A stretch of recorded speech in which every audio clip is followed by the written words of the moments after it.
Tout a commencé pour moi avec mes parents qui m'ont encouragée à faire Erasmus. Je ne voulais absolument pas partir à l'étranger, mais pour ne pas les décevoir, je suis partie en voyage en Italie, en 5e, avec d'autres élèves de ma classe chez ma correspondante. Je me suis tellement plu là-bas que je ne me souviens même pas les avoir appelés.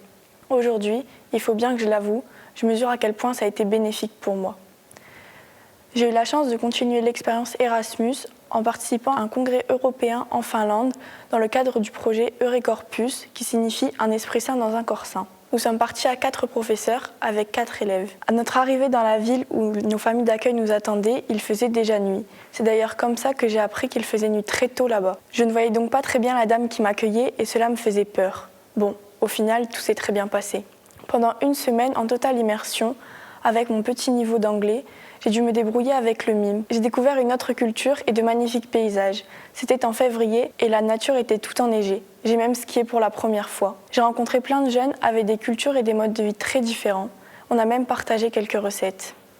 J'ai ensuite participé à une mobilité d'une durée d'1 mois en Espagne, à Barcelone. Au début, ma correspondante n'était pas toujours dans l'accueil et l'ouverture. J'ai dû m'imposer pour qu'elle me fasse découvrir Barcelone. Nous étions 5 Français, 10 avec nos correspondants et nous avons très vite formé un groupe soudé. Il y avait une vraie solidarité entre nous. Ce qui m'a frappé dans la culture espagnole, c'est leur ouverture d'esprit.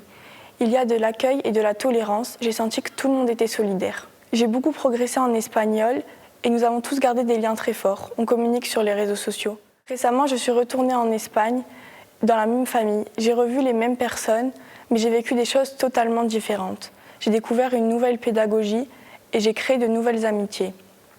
En seconde, j'ai intégré la classe spécifique Erasmus+, dont viennent de vous parler Monsieur Tonder et Madame Milo. Dans cette classe, on mène des projets à l'échelle européenne tout au long de l'année et dans toutes les matières. Par exemple, nous avons mené un projet sur les énergies pour les Erasmus Days et nous l'avons présenté à tous les élèves du lycée. Personnellement, j'ai mené un projet sur les droits de la femme. C'est celui qui me tient le plus à cœur. Pour la journée de la femme, le 8 mars, j'ai décidé de créer un événement.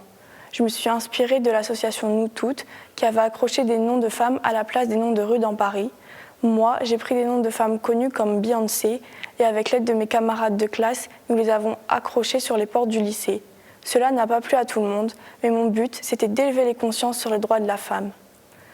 Après le bac, j'ai l'intention de poursuivre l'aventure Erasmus, et j'encourage tous ceux qui en rêvent de vivre cette magnifique expérience. Merci à tous ces professeurs qui m'ont vu grandir. C'est grâce à eux que je suis là aujourd'hui, telle que je suis, forte, mature, ouverte d'esprit. Et surtout, c'est grâce à eux que j'ai cette envie de découvrir le monde qui m'entoure. Aucun mot ne peut décrire ce que j'ai vécu, ni ce que je ressens. Et ces 5 minutes ne sont pas assez pour vous parler de toutes les personnes que j'ai rencontrées, tous les projets menés, ni même toutes les émotions que j'ai vécues. Merci pour vos oreilles attentives.